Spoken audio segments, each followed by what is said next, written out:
உஷா, நீ ரொம்ப அழகா இருக்க. அடேங்க அப்பா, பொய் சொன்னாதான் பொம்பளைங்களுக்கு பிடிக்குது. இல்ல கோச்சிக்காத.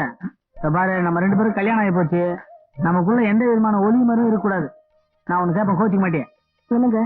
இல்ல, ஒக்கா 2 பேரும் ஒப்பா சாயில இருக்கிறாங்க, நீ மட்டும் ஒட்டாம இருக்கிறியே. ஒப்பா எதுனா சௌரியல் கொடுத்துருப்பாரா? இல்ல, ஒரு பேச்சுக்கிட்ட. உங்களுக்கு வாய் கொழுப்பு ஜாஸ்தின்னு எல்லாரும் சொன்னாங்க. அப்ப நம்பல, இப்ப நம்புற. பார், எனக்கு கொஞ்சம் வாய் ஜாஸ்தி தான்.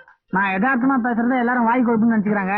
என் வாய் கொழுப்பால எல்லாருக்கும் நல்லது நடந்திருக்கே தவிர கெட்டது நடந்ததே கிடையாது. இதை நீ வாழ்நாள் பூரா நம்பணும். அதுக்கு அடையாளமா இந்த பச்சை ஸ்வீட்டை எனக்கு நீ ஊட்டுற, இல்ல தூக்கி வீசுற.